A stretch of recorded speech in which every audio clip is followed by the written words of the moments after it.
Hi guys, welcome. Danny here from the Magic Junk Drawer. Oh, it's kind of funny, get a camera angle. So today I wanted to talk about the weekly astrology, and then I had a small law of attraction story that I wanted to tell.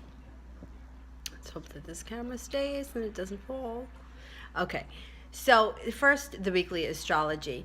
Basically this week we have Mercury just went direct on the 7th, but it's still a little bit cloudy because it hasn't gotten past the point that it turned turned retrograde. So I would still give it a little time, a little caution with travel, a little bit of caution when it comes to buying electronics, leasing cars, new telephones. I would hold off on that.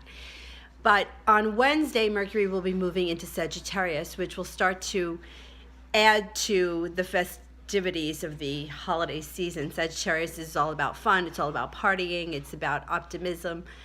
Sometimes Sagittarius can be known for not thinking before they speak. Sometimes they just blurt something out. So look out for things like that. But basically, Mercury will enter Sagittarius, and you may have some strong opinions. You could come across sometimes like you know better than other people. Just watch your words. You know, if you sometimes don't have a knack for speaking, some people have a way with words, some people don't. That's it. Just watch what you say. And then we have Venus, which is going to sextile Saturn on Sunday. And a sextile is a relatively friendly aspect. And Venus, the planet of love, and then Saturn, the planet of stability, can make your relationships very stable or feel very stable. You could start to feel very secure with an aspect like this. So that's pretty much what's happening this week. And what's today's date? The 11th. So we're about 10 days out from the winter solstice. So we'll get there. We'll get there in time. So then I wanted to tell this quick little law of attraction story. When I was working at A&P, I had a friend of mine I worked with. We worked together for a couple of years. We're still good friends. I still talk to him all the time. He was a huge guy. And, I mean, a really big guy. He was like 6'2". But even that he was big, he had like really broad shoulders, and he had this jacket.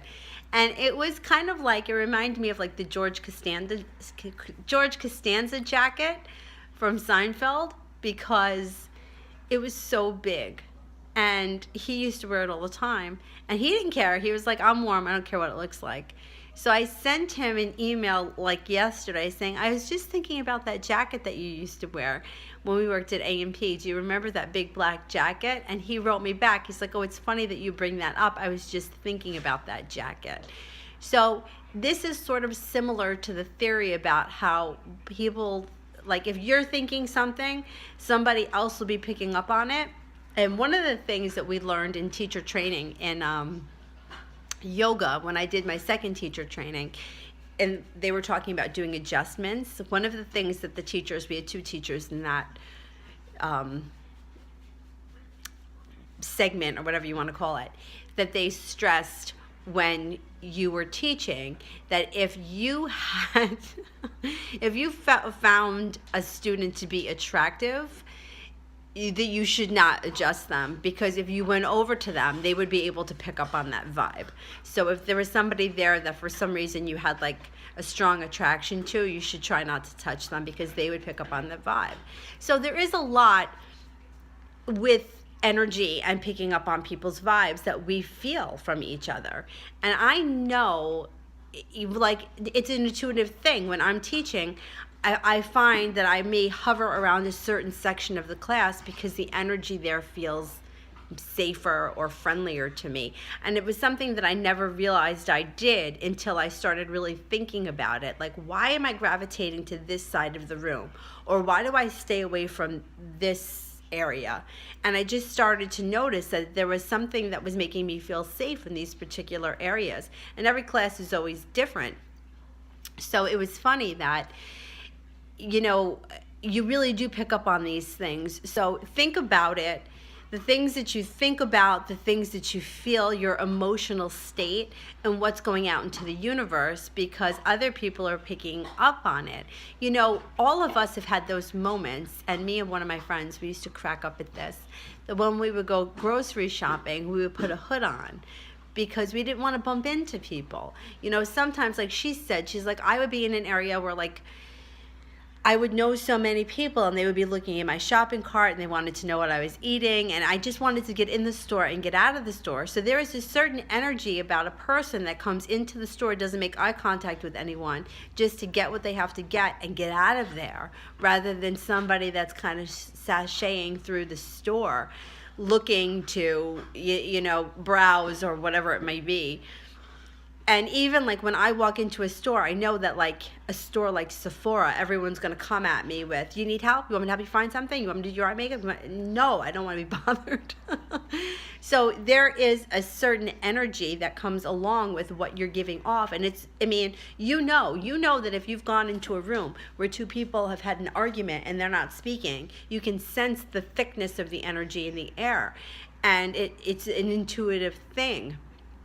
And, so this is something to look out for. If you're having specific thoughts about certain conversations that you've had with people, I always think to myself about that argument you may have in your head with somebody, where somebody has done something to you and you're mad at them and maybe you haven't told them yet, but you're having an argument or a discussion with this person in your head. Be careful of those kind of thoughts, because the other person can really pick up on that. Like, oh, I'm not going to call her today because I know she's mad at me. Or, which I think is, like, to me, at this stage of the game, if you're mad at me, just call me and tell me. We don't need to play games. We're too old for this crap. Life is too short. Tell me what it is, and let's move forward. And, I think that there is something to what we're putting out into the universe, what's being reflected back at us, because so many of us keep reliving the same situations. And it's just something to think about, like what are your thoughts that are going on in your head? Because if I had this conversation with him about the jacket, think about the other conversations that you're having. And it's not always like, always a conscious thing.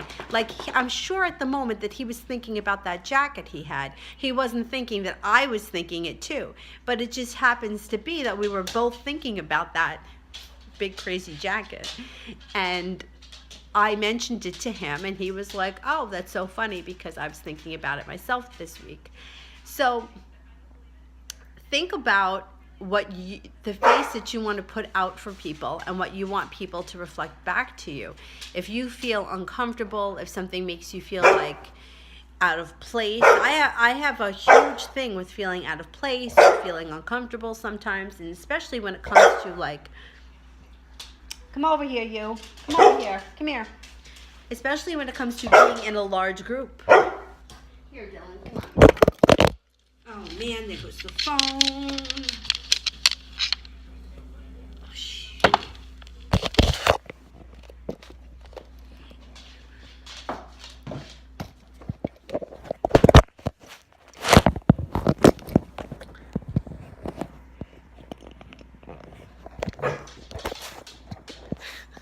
Sorry about that.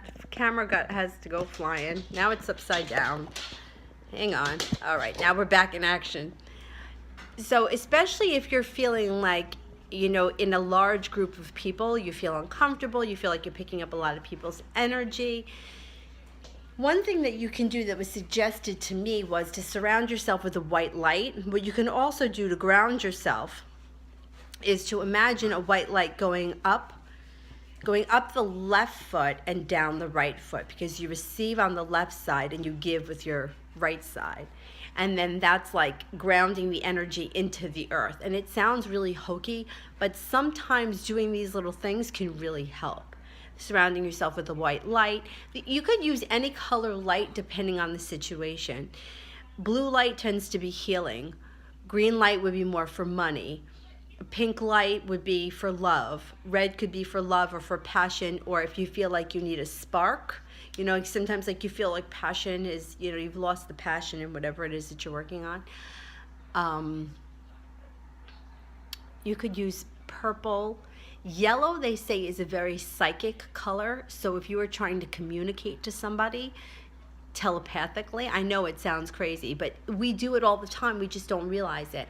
Like, there are times where people will say to me, oh, I was just thinking about you, and then I called them, or vice versa. It happens all the time. So we know that there is something to it. We just don't consciously do it. And the thing is that with people that we're not super emotionally attached to, it's really easy to disconnect. It's the person that you're really attached to, that you're holding that thought so tight that you can't let it go, and it's not being released into the universe, so it can't come back to you. I know it sounds like so much more complicated than it is, but it's detaching from this situation. It's, thinking about so and so and then forgetting all about them, and then that's when they show up. And if you do it with a random person, like I do it with yoga students all the time, because I don't have this emotional attachment to them. It's different when you're waiting for like here's an example. I'm petrified to drive in the snow. And a lot of the studios that I work at are really far away from me.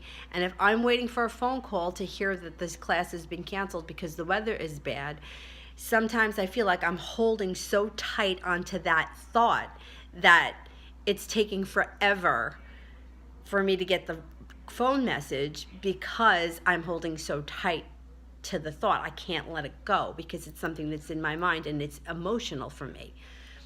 So if you can detach, and the best way that I can try to help anybody to detach would be to get busy doing something else, something that requires serious thought. And I suggest crocheting. Knitting would probably be even better, because I hear it's very hard. Something where you really have to focus and you really have to think, that it doesn't give your mind enough time to go back to what it is that you were thinking about. It's breaking that detachment, sending it out into the universe. And you could do it with anything. You could go out for a run, but sometimes I feel like as I'm running, my mind is still all over the place too. I have to sometimes, no, I'm out here to clear my mind, not to argue with somebody or defend myself or whatever it is that I'm doing in my head. So you want to try to calm that mind chatter. Meditation is great, but a lot of people in this day and age, it's really hard for them to meditate. When I did my second yoga teacher training, they wanted us to get up every morning and start with 1 minute meditation, 1 minute, and then the next day 2 minutes, the next day 3 minutes. Well, it sounds like a really great idea, but a couple of days a week I had 6 a.m. classes. So by the time that I was going to be at 20 minutes, I didn't have 20 minutes before I had to leave my house at 5 o'clock in the morning to do it. Sometimes you have to make the time, but you also have to be realistic. Like here we are living in a day and age where people are going to work at 4 o'clock in the morning. Like I leave my house at 5 o'clock in the morning sometimes. I'm getting up at 4 o'clock in the morning. I'm not going to get up at 3:30 to just sit and meditate. It's just not going to happen. And then I was working other jobs too, and sometimes I wasn't getting home until 11 o'clock. And, it's just, let's be realistic. Like I feel like you have to make something that's realistic that you can do. That's why I like the little 2-minute meditations at the end of the yoga classes. Pick something to focus on that you want to see show up in your life. You do it for 2 minutes, forget about it. And it's a little bit easier than saying to somebody, get up an hour before you have to go to work. Well, if you have to go to work at 9 o'clock in the morning, okay, but if you have to go to work at 6 o'clock in the morning, it's different. So, that's something that you have to find where you can fit it into your schedule. 2 minutes in the parking lot at your job when you get to work in the morning, to me, is more doable than an hour at night, because an hour at night, I'm going to fall asleep. Like, that's just what's going to happen. I have a hard time making it through a movie. I'm going to fall asleep. So, you have to find what works for you. And I feel like you also have to be realistic. We're living in a day and age where there's so much going on. We have so many things to do that you have to fit in what works for you. The 5 times 55, it sounds like it's a lot, but it really doesn't take more than, I would say, maybe 20 minutes for 5 days. I mean, you could do that. That's doable. 20 minutes for 5 days. So whatever it is that you want to bring into your life, you write it out 55 times in a notebook, and you put it in the past tense in a positive sentence. I intend to get a new job, or I'm so grateful I found a new job. Whatever it is, in the past tense or with I intend. You use I intend if you feel like it's something that's a little bit unbelievable. If you're not really believing it, I intend to have perfect pitch. To me, that would be something that I feel is, like not real attainable to me because it's very difficult. Perfect pitch. I mean, that's like a huge thing. So I intend for that would be a little bit more believable than saying I'm so grateful I have perfect pitch, because to me that's like, no, you don't. Like, who are you kidding? So trying to be a little bit more realistic with your goals and what's believable to your subconscious mind. The subconscious mind also sees things in pictures. So surrounding yourself with pictures of things that you want rather than pictures that you don't want. Like, that's why they say watching the news right before you fall asleep can be detrimental because the images stay in your mind. Facebook, any of that crap is not good before you fall asleep. It's also not good first thing in the morning because you want to take a minute to clear your mind and just be calm and not see, like people fighting with one another or arguments or stupid crap or whatever it is that people are putting up on social media. We all know it's smoke and mirrors. So that's something else to think about, especially when it comes to law of attraction. You want to stay positive. You want to stay focused. If your first image is of something that irritates you, how is that going to set your day for the rest of the day? It's like that classic story. You wake up 5 minutes late and now your whole day is ruined. You spill coffee, you hit every traffic light, you get to work late, the boss yells at you, and everything spirals down. You want to make it spiral up. You want to get up 5 minutes early. Have the perfect cup of coffee before you leave. Get to work 5 minutes early. Have a great day at work. So you want to try to change the energy of things to make them go better rather than worse. So be careful what it is that you take in, because it's going to, it can affect you. Some people are more affected than others. I tend to pick up a lot of these things and I tend to be sensitive to it. Like, I don't watch Disney movies, not since I'm a little kid, because my parents took me to see Bambi, and apparently no other child in that movie theater understood what that gunshot was. But I did, and my parents had to drag me out of there crying hysterically. I saw Aladdin. Because nobody died in Aladdin. And it was, it was about a genie. It was sort of up my alley. But I never saw The Lion King. I never saw any of those other movies because it's too much for me. Like, why do I want to see animals get killed? Like, I don't. Like, and like I said, some people take it in, it depends on the person. I had a psychic once tell me years ago that my gift, and this doesn't sound much like a gift, was that I know how to love. And it's a gift, but it's also, like, you experience pain. Like, the way that I love my dogs, like the dogs that I've had that have passed on, it was so devastating. Where I know people that, they're like, do you want my dog? Because I just don't want it anymore. And I'm like, I can't even wrap my brain around somebody not wanting their dog anymore. Because, I just love my dog so much. So you can imagine how that translates to people. So you can imagine that how everything is equal and opposite. So if you have that amount of love for something, you have that much amount of pain. Is it good that you can give that kind of love and receive that kind of love or feel that kind of pain? I don't know. Who might decide? But anyway, that's what I'm saying. So some people can watch a movie and not be affected by it, but for me, it affects me. I read this book in fourth grade. It was called Island of the Blue Dolphin. And there were some parts of that book that were so sad and so heartbreaking to me. And I remember I loved the book so much that I read it twice. Like, we had to read it in school. I read it when I got home. Like, I took it from the library and I read it again. But it was so sad and so heartbreaking at so many points that I'm like, why am I reading this again? But yet I couldn't not read it again. And I almost want to read it again now. But I'm like, no, I'm not going to read it because I know it's going to upset me. So, I mean, it's I was in fourth grade. So how old are you? 8? it's for an 8-year-old. You want to read that book, be my guest. If it makes you cry, don't blame me, because I'm telling you, I really found it to be very heartbreaking. And it also stuck with me for all these years, where I bet you if you asked the other kids that were in my grade, they may not even recall the book. So, like, but then they have a different, something with them is different. We're all different. And so what I'm saying here is be careful with what you're thinking, what you're feeling, because it's going out into the universe. So if you're feeling like, you wake up in the morning and right away you're annoyed because of something that you heard on the news or something that you saw on Facebook, now you start your day like that. That can set this cycle for the whole day if you can't break it. Sometimes people can. Sometimes people are like, all right, wipe the slate clean, let's start over. But if you're one of these people that will let a downward spiral happen, just be very careful with how you start the day in the morning. So I thought that was interesting that my friend and I were both on the same page with his jacket. It was like this big puffy black jacket. But I'm sure it kept him warm.